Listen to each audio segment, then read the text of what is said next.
Today we are going to discuss on the project management process. Okay, last class we have discussed about the roles and responsibility of the project manager, and also we have seen that the project manager has four important tasks. Number one is initiating the project, number two is planning the project, number three is executing the project, and the fourth one is closing down the project. Now in this particular video lesson, our focus will be on the four different phases of project management. What are the different steps that we are going to have in the project management process? That's what we are going to discuss in this particular video lesson. Let's have it very carefully.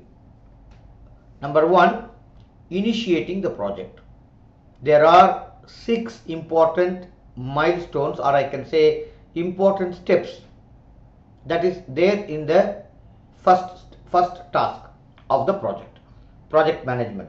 What is that first one? First task in the project management is initiating the project. We want to initiate the project. What is initiating the project? First of all, you have to form a team. The first step is what? To form a team which will develop the project. That's the first step. The second step is what? You develop a relationship with the customer. That means what? You are doing a project, or you are going to develop a product. The product that you are going to develop is information system, and you are going to develop this product for whom? You are going to develop it for customer. So you have to develop a good relationship with the customer. Then you start with the third one. First one is you have a team.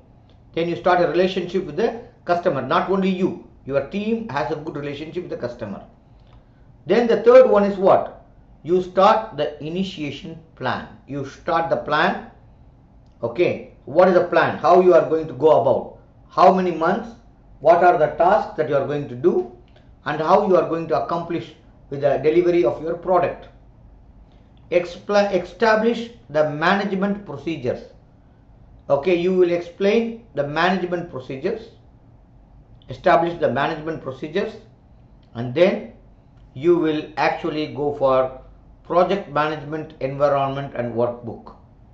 You will start developing the project management environment. You will start developing the environment, like what are the tools that you are going to use, what are the methods that you are going to use. All these things are there. And management procedure is nothing but the systematic approach that you are going to have it for the development. And you develop the project character. Charter means what is the actual whole synopsis of the project that you will develop. So these are the 6 important things that you are going to do in the first task of the project management. Now let's go for the next one. Planning the project. The next one is called planning the project. Okay, it's called planning the project. When you are going to talk about the planning the project, first of all, you have to understand the scope, alternatives and feasibility. Let me explain. Before you start developing an information system, the most important thing is to check whether this is feasible or not. What is feasible? Whether this system can be developed or not. If the system cannot be developed, what are the alternatives? You know what is alternative? What are the other ways that I can develop a system like this? What is the scope? Scope means what is the boundary? Who are the people going to use it? What are the limitations of the system? What the system can do and what the system cannot do. Because all the customers want everything to be done automated. For example, if you want to talk to any accounting department people, they want their trial balance, they want their ledger folio, they want their profit loss account, everything to be automated. But sometimes it is not possible, whatever they need, because of the volume of the data and the nature of the data that is going to be stored. So for example, then in this case you have to define the scope of the project. The next step is you have to divide the project into manageable tasks, because there is one saying in English, or a saying in computer programming or system development, which is called divide and conquer. You cannot develop a project just in one shot. You have to divide the project into manageable tasks. Divide it into parts, so that part 1 is finished. Okay, this is accomplished. Part 2 is done, it is accomplished. Part 3 is done, okay, this is accomplished, like this. The third one is what? Estimate the resources and create a resource plan. This is very important. How much money you need, how many people you need, how much time you need, and create a resource plan. This is very important. Often people fail in this resource planning because you think I need this much, but you have to be very clear with a systematic planning of resources. Develop a preliminary schedule. Scheduling of the job is very important because most of the time people fail in things because there is no plan. Let us consider an example of a student who wants to score 100 marks in the exam, in the course. What he has to do? He has to start doing from the beginning. In exam 1, preliminary schedule, I should get this mark, I should get this mark. So you should understand this one. Like, you cannot just achieve the whole task in one day. So preliminary schedule. A communication plan. It is very important. Whenever you do something, get the feedback. This is called a communication plan from the management, from the customer, whatever. And determine the standards and procedures that you are going to use, and identify and assess the risk. Because you cannot, whenever you are going to develop any system or project, always there is a problem of risk. In everything there is risk in life. Life without risk is impossible. You are going to face risk in every aspect of life. So you should understand that is actually called, you are identifying these are the risks that is going to be there and how this risk will impact. If this risk is going to happen, how it will affect on my project development. For example, if you are going to have somebody in your team and he is going to leave the job, it's a risk. How that will impact your project, that's how you are going to see it. Next one is create, eighth point is create a preliminary budget. You should have a budget, as I already told you, how much money is needed, and then project scope. I already told you, this is given here already here. You should mention what is the scope, which are the departments going to use, who are the people going to use, what it can do and what it cannot do. This is very important. Project plan should be there. These are the main things, or you can say sub activities in the second task of the project management. Sometimes it may be overlapping and sometimes some of the project steps may be skipped according to the necessity. The next one, for example, you see this, these are the procedures. For example, these are the procedures. For example, how the formality is what? Why this high means very important. Wherever this is given high means it is important. Low means it's not important. Medium to high, that means what? It's okay from middle to high. Okay, and why it is used? To inform the people. This is for resolving the problems. This is for record. You know what is record? To inform the people and to keep in record for future. Specific document, specification document, minutes of the meeting, project work, all these are for future references.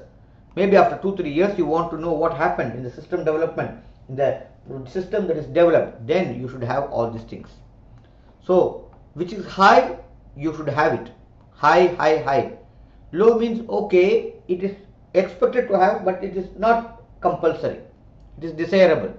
Medium to high, yes, it can be used. Okay. But you see, the resolving issue means what? Whenever there is a problem between the vendor and the customer or the management, then you sit and try to understand, resolving the issue.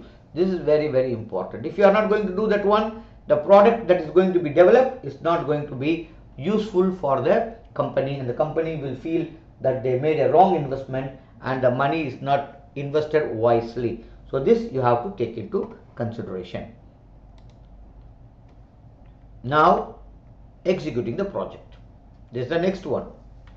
The next one is executing the project. Now you had a plan. First you initiated the plan, then you started planning it. Okay, initiation the project, then you started planning it, now executing. When you have a plan, what you have to do, you have a plan, you have a wonderful plan, but often you see that the plan is not monitored. Whenever you have a plan, you should have a baseline project plan. You know, there's a plan. Okay, like for example, if I want to construct a building, for example, or if I want to construct something, I should have a plan. 1 year time is needed. So I divide the work into parts. First 2 months for clearing the ground, foundation of the building. Then I put the columns like this. So you have to see that you should have a project plan first of all. And then you should monitor the project progress. Whatever you plan, is it happening in the same way, or is it going slow, or is it going fast? You have to monitor the progress, very important. Whenever you find there is a problem with the progress of the project, now what you have to do? You have to make the changes to the baseline project. Because you planned something, but something is not going well. So then what you have to do? You have to actually do some corrective measures. If you do not do the corrective measures, then it's no use. You are not going to achieve what you would like to have. Maintain your project workbook. You have to maintain your project workbook. Workbook means what? You have to determine and enter the records what is happening with the project workbook and communicate the project status to everybody, to all the stakeholders. This is very important because the stakeholders should be aware that there is a delay and the delay is caused because of this, and thus this delay is justifiable because of unavoidable reasons. So this is very important step. This is the third task in the project management process. Now the fourth and the last step is actually called closing down the project. What is the project? After you develop the system, okay, you are going to terminate the development. You say that team is thank you very much, the project is done, and then you are going to conduct the post-project reviews. Like you are getting the feedback from the people, from the customer, from the vendor, from the developer, from the team, so that you try to understand what was good and what was not good, what went right and what didn't go right. This is very important. And once the reviews are got, then you close the customer contract. That's it. This is the end of the task. So now the project manager has 4 important tasks, as I mentioned before in the previous video lesson. You may have seen that one. Task 1 is about what? I have told you, okay, initiating the project. It starts from initiating the project, okay, then planning, then executing and closing down. And we have seen what are the important subtasks in each of these 4 phases. I hope this is clear about project management process, and this completes the part 2 of the video lesson in project management.